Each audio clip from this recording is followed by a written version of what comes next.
Dear students, आज के इस लेक्चर के अंदर हम पढ़ेंगे हमारा variation of ionisation enthalpy in periodic table. इस टेबल से भी आपका जो न्यूमेरिकल है या मैं एक प्रकार से बोलूँ मल्टीपल चॉइस क्वेश्चन है या जो कंपलसरी क्वेश्चन आते हैं आपके सेक्शन के अंदर, उससे इस सेक्शन के अंदर क्वेश्चन बनने के चांसेस बहुत ज़्यादा होते हैं, क्योंकि ये एक ऐसा टॉपिक है जिसके अंदर जो वेरिएशन इन आयनाइजेशन एंथैल्पी है वो फिक्स नहीं है। हालांकि आज तक आप पढ़ते आए हो कि लेफ्ट टू राइट जब जाते हैं आयनाइजेशन एंथैल्पी इंक्रीज करती हैं यानी अलोंग ए पीरियड, और टॉप टू बॉटम जब आते हैं तो आयनाइजेशन एंथैल्पी डिक्रीज करती है यानी अलोंग ए ग्रुप। लेकिन एक्चुअल में अगर बात करें जब हम अलोंग ए पीरियड जाते हैं तो ट्रेंड जो है वो रेगुलर नहीं होता है, ट्रेंड जो हमारा इररेगुलर होता है। सब कुछ सुन ए पलसी कमावे पुण्य फिर उतर जा पार मित्रो होता है। ठीक है, तो वो ट्रेंड जानेंगे हम कि वो ट्रेंड कैसे होता है, क्यों जो ionisation enthalpy along a period बढ़ती है और क्यों जो है ionisation enthalpy along a group घटती है। तो सबसे पहले हम बात करेंगे अलोंग ए पीरियड।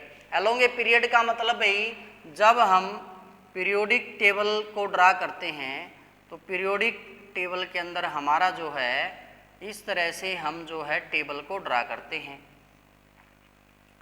तो इस टेबल के अंदर हम जो है जब भी साइज की बात करते हैं, हमारे 7 पीरियड हैं, 1 2 3 4 5 6 7, इस तरफ जब हम जाते हैं along a period. Along a period का मतलब क्या है, लेफ्ट टू राइट। ठीक है, लेफ्ट टू राइट। जैसे सबसे पहला है हाइड्रोजन, यहाँ पर हाइड्रोजन की आयनाइजेशन एंथैल्पी दिखाई गई है। इलेक्ट्रॉनिक कॉन्फ़िगरेशन क्या होती है 1s1। यहाँ पे होता है हीलियम, हीलियम क्या होता है 1s2। तो यहाँ पर देखिए आप कितना इंक्रीज हुआ है आयनाइजेशन एंथैल्पी के अंदर, यानी हाइड्रोजन में जो फर्स्ट इलेक्ट्रॉन आया यहाँ पे आया। ठीक है, नेक्स्ट में जो हीलियम है इसके अंदर 2 इलेक्ट्रॉन आ गए भी, यहाँ पे एक इलेक्ट्रॉन 2 इलेक्ट्रॉन आ गए। इलेक्ट्रॉन बढ़े, न्यूक्लियर चार्ज बढ़ा तो अट्रैक्शन बढ़ी। और वैसे भी हम सेपरेटली बोलते हैं भी नोबल गैसेज जो होती हैं वो इलेक्ट्रॉन बहुत लेट लूज करती हैं क्योंकि वो स्टेबल होती हैं। तो आप किसी भी पीरियड में देखोगे तो हर एक बार लास्ट में आपको helium, neon, argon, krypton, xenon और आगे यहाँ पर रेडोन, सबसे ज़्यादा जो हाईएस्ट आयनाइजेशन एंथैल्पी मिलेगी वो आपको किसकी मिलेगी, नोबल गैस की मिलेगी। इसका रीज़न क्या होता है कि नोबल गैस में जो ऑर्बिटल लोग फुल्ली फिल्ड हो जाते हैं। ठीक है, तो अट्रैक्शन सबसे ज़्यादा हो जाती है, तो इलेक्ट्रॉन को रिमूव कराने के लिए एनर्जी भी क्या देनी पड़ती है, सबसे ज़्यादा। हीलियम के बाद फिर आता है हमारा lithium, beryllium, boron, carbon, nitrogen, oxygen, fluorine, neon. अब अगर हम इस बात पे चलें कि along a period ionisation enthalpy increase करती है with a increase in atomic number, तो यहाँ पर ये बात जो है सत्य नहीं होती है जब हम अलोंग ए पीरियड जाते हैं हर बार, क्योंकि ये होता है जनरल ट्रेंड। हमेशा जो भी जनरल ट्रेंड होता है ये देखा जाता है कि मेजोरिटी में क्या हो रहा है। हम जो ट्रेंड लिखते हैं कि along a period ionisation enthalpy increase होती है with increase in atomic number, वो हम मेजोरिटी ऑफ एलिमेंट की बात करते हैं। हर एक एलिमेंट के केस में ऐसा नहीं होता। जैसे आप फर्स्ट एलिमेंट लेंगे सेकेंड पीरियड का लिथियम, ये लिथियम की आयनाइजेशन एंथैल्पी है। फिर आ जाता है बेरिलियम, ये बेरिलियम की आयनाइजेशन एंथैल्पी है। फिर एकदम से देखिए नीचे की तरफ बोरोन आ गया, होना क्या चाहिए था, बोरोन भी ऊपर जाना चाहिए था, लेकिन बोरोन की आयनाइजेशन एंथैल्पी क्या कर गई, यहाँ पे डिक्रीज कर गई। इसका रीजन क्या है, पहले तो अगर हम अलोंग ए पीरियड की बात करें, अलोंग ए पीरियड जब भी हम लिखेंगे तो क्या लिखेंगे, along a period ionisation enthalpy with increase in a atomic number. ठीक है, रीजन क्या है भाई, बिकॉज ऑफ, पहले मैं इसके रीजन देख लेता हूँ। 2 मेन रीजन है भाई आयनाइजेशन एंथैल्पी बढ़ने के अलोंग ए पीरियड। पहला रीजन क्या कहता है, nuclear charge increase from left to right. Nuclear charge increases from left to right, कि जब आप अलोंग ए पीरियड जाते हैं लेफ्ट टू राइट की तरफ जाते हैं तो क्या बढ़ने लग रहा है, आपका न्यूक्लियर चार्ज बढ़ रहा है। पहला रीजन तो ये होगा। दूसरा रीजन क्या होगा भाई, the number of main energy level, the number of main energy level. First क्या था भाई हमारा न्यूक्लियर चार्ज, दूसरा है the number of main energy level remain same, main energy level remain से सेम। मतलब बार बार जो इलेक्ट्रॉन ऐड हो रहे हैं वो सेम शेल के अंदर इलेक्ट्रॉन हो रहे हैं, वाहिल द एटॉमिक साइज डिक्रीजेस, जबकि जो एटॉमिक साइज जो लगातार क्या होने लग रहा है, डिक्रीज होने लग रहा है। कैसे? जैसे फर्स्ट था हाइड्रोजन 1 2, फिर उसके बाद lithium, beryllium, boron, carbon, nitrogen, oxygen, fluorine, neon. तो यहाँ पर बार बार जो है क्या बढ़ रहा है, न्यूक्लियर चार्ज बढ़ रहा है, अट्रैक्शन बढ़ रही है, तो आयनाइजेशन एंथैल्पी बढ़ेगी। दूसरा नंबर ऑफ मेन शेल तो है सेम, ये सेल है सेम, लेकिन जो इलेक्ट्रॉन आ रहे हैं वो सेम सेल के अंदर है, साइज बढ़ने के कारण, सॉरी न्यूक्लियर चार्ज बढ़ने के कारण एटॉमिक साइज क्या हो रहा है, डिक्रीज। एटॉमिक साइज घटेगा तो अट्रैक्शन बढ़ेगी। तो बात आती है सर ठीक है हमने आपकी बात मान ली, इस तरफ जा रहे हैं, न्यूक्लियर चार्ज बढ़ रहा है, तो बेरिलियम के बाद जो बोरोन की आयनाइजेशन एंथैल्पी हो तो बढ़नी चाहिए थी, ये घटी क्यों? इसका रीजन देखिए भैया आप। बोरोन बेरिलियम की पहले बात करते हैं। बेरिलियम की इलेक्ट्रॉनिक कॉन्फ़िगरेशन है 1s2 2s2 और बोरोन की इलेक्ट्रॉनिक कॉन्फ़िगरेशन है 1s2 2s2 2p1।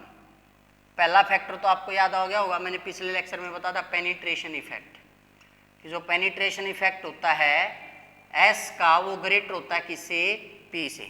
तो यहाँ पर जो इलेक्ट्रॉन आया लास्ट में एस आया है और इसमें आया पी में। दूसरा भाई एस क्या है यहाँ पे, फुल्ली फिल्ड। मैंने पिछले लेक्चर में बताया था फुल्ली फिल्ड इलेक्ट्रॉनिक कॉन्फ़िगरेशन क्या होती है, हमारी एक्स्ट्रा स्टेबल होती हैं, ठीक है, जिस वजह से उस इलेक्ट्रॉन को रिमूव कराना क्या हो जाता है, डिफिकल्ट हो जाता है, ठीक है। तीसरा फैक्टर भाई जो आउटर मोस्ट शेल है यहां पर इसको गार्ड कर लिया गया 4 इलेक्ट्रॉन के द्वारा, जबकि बेरिलियम को गार्ड नहीं कर रहा है, ये तो आउटर में ही है, ठीक है, तो इसकी अट्रैक्शन ज्यादा है, इसको गार्ड कर लिया तो इसकी अट्रैक्शन थोड़ी सी कम हो गई। तो एक्सप्लेनेशन क्या लिखेंगे, यहां पर लिख देता हूं मैं, इंपॉर्टेंट पॉइंट। अब ये तीनों पॉइंट आपको लिखे हुए होने चाहिए, आपको याद भी होने चाहिए, ठीक है। तो क्या लिख दे हैं, फ्रॉम बेरिलियम टू बोरोन, कि जब आप कहां से कहां जाते हैं, beryllium to boron, ionisation enthalpy decrease for boron. जो आयनाइजेशन एंथैल्पी है बोरोन के लिए क्या हो जाती है, डिक्रीज हो जाती है, in spite of being nuclear charge क्या हुआ है, इंक्रीज हुआ है। बेरिलियम के पास 4 और इसके पास 5, तो इसके रीजन क्या है, इसके भाई 3 मेन रीजन है। पहला रीजन मैंने क्या बताया, इलेक्ट्रॉनिक कॉन्फ़िगरेशन ऑफ बोरोन क्या है भाई, 1s2 2s2 2px1, वाहिल बेरिलियम क्या है 1s2 2s2। तो यहाँ पे P में आ गया है, वहाँ पे किस में चला गया है, S में चला गया है। तो ये जो इलेक्ट्रॉनिक कॉन्फ़िगरेशन है, electronic configuration of B is less stable then BE। Beryllium के कंपैरिजन में इलेक्ट्रॉनिक कॉन्फ़िगरेशन क्या है, कम स्टेबल है। दूसरा रीजन मैंने क्या बताया था भाई, जो outer most electron of B में है, आउटर मोस्ट इलेक्ट्रॉन इन B, बोरोन के अंदर आउटर मोस्ट किस में है, इन 2p orbital, वाहिल in beryllium outer most electron is in 2s which have more penetrating effect. तो जो S है भाई उसका पेनिट्रेटिंग इफेक्ट किससे ज़्यादा होता है, P से ज़्यादा होता है, तीसरे लेक्चर के अंदर हमने पढ़ा था। और तीसरा जो मेन और रीज़न है भाई इसका, जो आउटर मोस्ट इलेक्ट्रॉन है बेरिलियम के अंदर, outer most electron in a beryllium are screened by 2 electrons, while in boron are screened by 4 electrons. इसमें स्क्रीनिंग 2 इलेक्ट्रॉन के द्वारा हो रही है, देखिए बेरिलियम 2 2, बोरोन 2 2 1, ऐसे। तो इसमें स्क्रीनिंग 4 के द्वारा, इसको मैंने वैसे सेपरेट लिख लिया, वैसे बनाते नहीं, समझाने के लिए लिख लिया मैंने, ये क्या था 1s2 2s2 2p1, तो इसको कितने स्क्रीन करें 4, यानी अट्रैक्शन कम होगी, जबकि इसकी अट्रैक्शन केवल 2 स्क्रीन करें तो इसकी अट्रैक्शन स्ट्रोंगर होगी इसके कंपैरिजन में। ठीक है, तो इसी प्रकार से जब हम आगे बढ़ते हैं भाई, फिर नाइट्रोजन आ गया, बोरोन के बाद भाई कार्बन की बढ़ गई, नाइट्रोजन की बढ़ गई, ऑक्सीजन की फिर घट गई। इसका तो रीजन मैंने आपको पिछले लेक्चर में ही दे दिया था, नाइट्रोजन 1s2 2s2 2p3 था और ऑक्सीजन 1s2 2s2 2p4 था। पी जो हमारा हाफ फील्ड, और हाफ फील्ड इलेक्ट्रॉनिक कॉन्फ़िगरेशन क्या होती है एक्स्ट्रा स्टेबल। फिर आप जाओगे ऊपर की तरफ, फ्लोरीन और नियोन में रेगुलर इंक्रीज हो रहा है। यहाँ पे देखिए आप लिथियम की आयनाइजेशन एंथैल्पी, फिर अलोंग ए ग्रुप आए, थोड़ी सी और घट गई, पोटासियम में थोड़ी सी और घट गई, रूबिडियम में थोड़ी सी और घट गई, सीजियम में और घट गई। तो आयनाइजेशन एंथैल्पी ये क्या आ रहे हैं हम, along a group ionisation enthalpy हमारी क्या करती है, डिक्रीज करती है। क्या करती है आयनाइजेशन एंथैल्पी हमारी, डिक्रीज करती है। एक खास बात और, अलोंग ए ग्रुप जब भी हम जाते हैं उसके अंदर जो ट्रेंड है लगभग रेगुलर होता है, केवल ग्रुप 13 14 के 1-2 एलिमेंट को छोड़ के, बाकी आप किसी भी ग्रुप में जाओगे डाउन द ग्रुप जो है साइज हमेशा क्या करता है, इंक्रीज। तो सेकंड क्या है भाई, अलोंग ए ग्रुप, क्या भाई, अलोंग ए ग्रुप। ठीक है, अलोंग ए ग्रुप में क्या होगा भाई, आपको पता है अलोंग ए ग्रुप में on going from top to bottom nuclear charge क्या करता है, इंक्रीज। ठीक है, लेकिन साथ में क्या होता है, simultaneous increase in number of energy level and hence increase in A size. अब इलेक्ट्रॉन भी बढ़ रहे हैं, साइज भी बढ़ रहा है, अट्रैक्शन घट रही है, तो क्या लिखेंगे, along a group ionisation enthalpy increases because atomic radii increases. क्या कर रहा है अभी, एटॉमिक रेडिया लगातार क्या कर रहा है, इंक्रीज कर रहा है, and attraction between nucleus and electron decreases. जो न्यूक्लियस और इलेक्ट्रॉन के बीच अट्रैक्शन है वो क्या कर रही है, डिक्रीज कर रही है, hence ionisation enthalpy decreases. Ionisation enthalpy क्या हो जाएगी हमारी, डिक्रीज हो जाएगी। क्लियर है। इसके बाद भाई ये टॉपिक हमारा कंप्लीट हो गया। इसके ऊपर न्यूमेरिकल पूछा जा सकता है आपसे, और इसके ऊपर आपसे कुछ क्वेश्चन भी पूछे जा सकते हैं। वो क्वेश्चन किस टाइप में हो सकते हैं वो अभी हम देखते हैं। जैसे फर्स्ट क्वेश्चन मैं आपको दे देता हूँ, which of following has the largest ionisation enthalpy, which of following have the largest ionisation enthalpy. Options हैं आपके हाइड्रोजन, हीलियम, नियोन और बेरिलियम। तो आपको बताना है इसमें से सबसे ज़्यादा आयनाइजेशन एंथैल्पी किसकी होगी। सेकंड भाई, for each of following pair which one you expect to lower ionisation enthalpy. आपको बताना है इन पेयर में से लोअर आयनाइजेशन एंथैल्पी किसकी होगी। इनके आंसर मैं आपको नेक्स्ट लेक्चर में दूंगा, आपको इन कमेंट करके बताना है अभी मेरे को इनके आंसर क्या है। अगर सही होगा तो वेल एंड गुड है, नहीं तो फिर मैं आपको एक्सप्लेनेशन बताऊंगा। सेकंड क्वेश्चन क्या है भाई, आपको बतानी है lower ionisation enthalpy in pairs में से किसकी है। फर्स्ट पेयर दे रखा है क्लोरीन और फ्लोरीन में से बताना आपको। सेकंड दे रखा है आर्गोन और पोटासियम में से बताना आपको। थर्ड दे रखा है भाई क्लोरीन और सल्फर में से बताना आपको। फोर्थ दे रखा है आपको पेयर क्रिप्टोन और जिनोन में से बताना आपको। ठीक है, इसके बाद एक न्यूमेरिकल कर लेते हैं हम।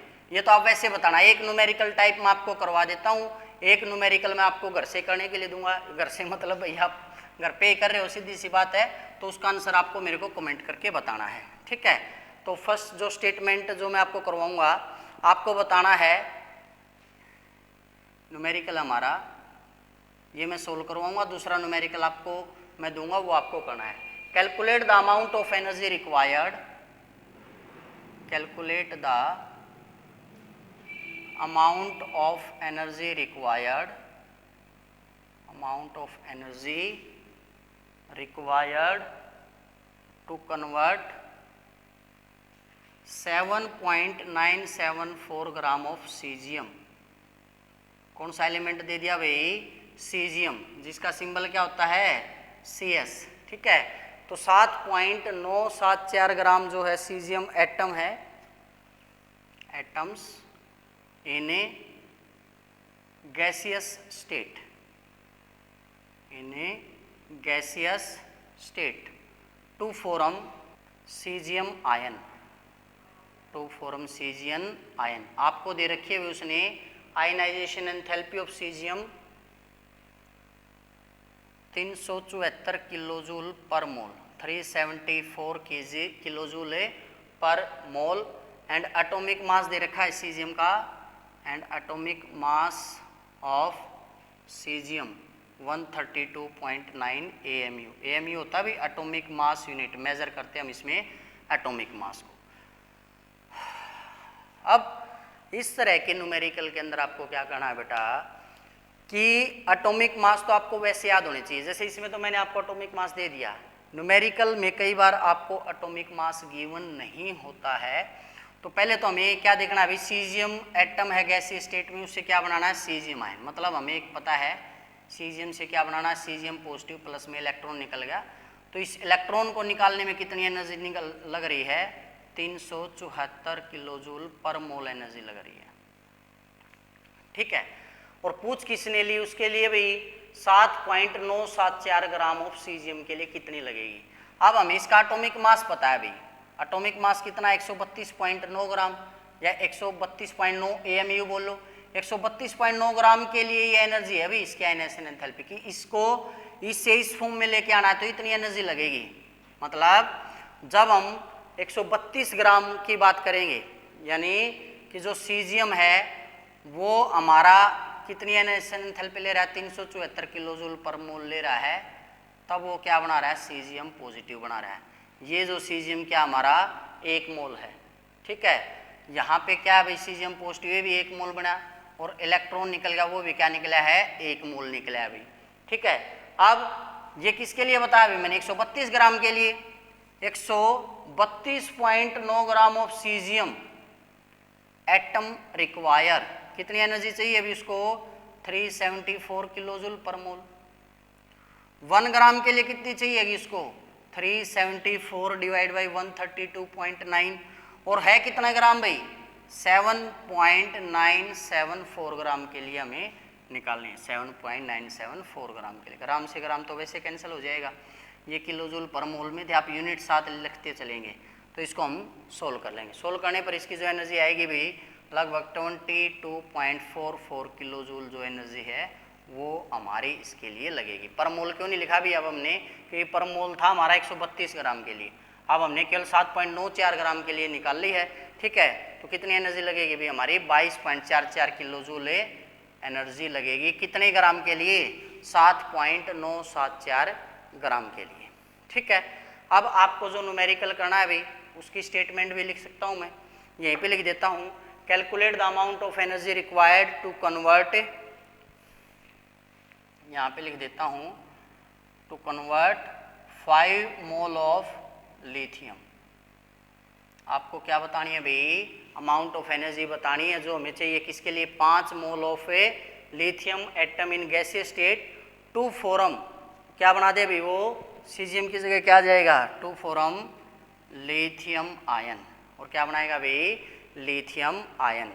और इसके लिए जो आयनाइजेशन एंथैल्पी दे रखी है लिथियम की, वो दे रखी है भाई 520 किलोजूल पर मोल। कितनी एनर्जी है, 520 किलोजूल पर मोल। तो आपको बतानी है 5 मोल के लिए कितनी एनर्जी लगेगी। बिल्कुल आसान सा क्वेश्चन है भाई, आई होप कि आप सभी अच्छे से कर लेंगे और घर पर पढ़ रहे होंगे। अगर आपको वीडियोज़ अच्छी लग रही है तो लाइक करना ना भूलें, दूसरों को भी रेफ़र करें ताकि और स्टूडेंट्स भी पढ़ चुके, जैसा कि कोरोना की वजह से क्लासेज ऑफलाइन चली हुई हैं, अभी क्लासेज लग नहीं रही है, तो सभी बच्चे जो घर पे डट करके सामना करें और पढ़ते रहें, बढ़ते रहें और जुड़े रहें A+ जुलाना के साथ। इसी के साथ मैं आपसे अलविदा लेता हूँ। Thank you.